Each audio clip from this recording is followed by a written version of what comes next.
Realme మొబైల్లో మీకు ఇన్‌బిల్ట్‌గా screen recorder కూడా అయితే వస్తుంది. దీనికోసం సెట్టింగ్స్‌లోకి వెళ్ళాలి. సెట్టింగ్స్‌లో మొత్తం స్క్రోల్ చేసుకుంటూ వెళ్తే లాస్ట్‌లో మనకి అడిషనల్ సెట్టింగ్స్ అని ఉంటుంది. దీన్ని క్లిక్ చేయాలి. ఇక్కడ స్క్రోల్ చేసుకుంటూ వెళ్తే స్క్రీన్ రికార్డింగ్ అని అయితే ఉంటుంది. దీన్ని క్లిక్ చేసిన తర్వాత మీరు ఇక్కడ ఆప్షన్స్ అయితే ఉంటాయి. డిఫరెంట్ ఆప్షన్స్ అనేది మీరు దాన్ని బట్టి అయితే ఎనేబుల్ చేసుకోండి. బై డిఫాల్ట్ ఇది హెచ్‌డీలో అయితే ఉండదన్నమాట 1080pలో.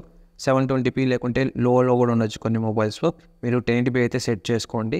రికార్డ్ మైక్రోఫోన్ సౌండ్ అనే ఆప్షన్ ఉంటుంది. ఇది ఆన్ చేయడం ద్వారా ఏంటంటే మీరు ఏది మాట్లాడుతున్నారో అదైతే క్యాప్చర్ చేస్తుంది. ఇది ఆఫ్ చేస్తే ఆడియో అయితే క్యాప్చర్ చేయదు. ఓన్లీ స్క్రీన్లో ఏదైతే రికార్డ్ అయిందో అది మాత్రమే తీసుకుంటుంది. ఇంకోటి కింద ఉండేది ఫ్రేమ్ రేట్. ఇది యాక్చువల్గా 120Hz స్క్రీన్ రిఫ్రెష్ రేట్కి సపోర్ట్ చేస్తుంది కాబట్టి మీరు ఫ్రేమ్ రేట్ అనేది ఆప్షన్ అనేది సెలెక్ట్ చేసుకోవచ్చు. ఇది డైనమిక్ పెట్టాను. ఏంటంటే ఇది ఆటోమేటిక్గా అడ్జస్ట్ అయితే చేసుకుంటుంది. ఫ్రేమ్ రేట్ మనకి based on the content like A app open చేస్తున్నాం, ఏది క్లోజ్ చేస్తున్నాం దాన్ని బట్టి అయితే అడ్జస్ట్ అయితే చేసుకుంటుంది ఆటోమేటిక్గా. ఇంకా కిందికి వెళ్తే మనకి కొన్ని డిఫరెంట్ ఆప్షన్స్ అయితే ఉన్నాయి. లైక్ వీడియో రికార్డింగ్ ఫార్మాట్, అలాగే స్క్రీన్ టచ్ చేసినప్పుడు టచెస్ కనపడాలా వద్దా. ఇంకోటి ఆప్షన్ వచ్చేసి రికార్డ్ ఫ్రంట్ కెమెరా వీడియో, అంటే స్క్రీన్ రికార్డింగ్ అలాగే ఫ్రంట్ కెమెరా కూడా ఓపెన్ అవుతుంది. ఫ్రంట్ కెమెరాలో మీ ఫేస్ చూపిస్తూ రికార్డ్ అయితే చేయొచ్చు. ఇది బేసికల్గా ట్యూటోరియల్స్ ఉన్నప్పుడు చాలా బాగా అయితే యూస్ఫుల్ అవుతుంది. మీరు స్క్రీన్ రికార్డింగ్ చేయాలనుకున్నట్లయితే నోటిఫికేషన్ ప్యానల్ నుంచి రికార్డ్ చేయొచ్చు.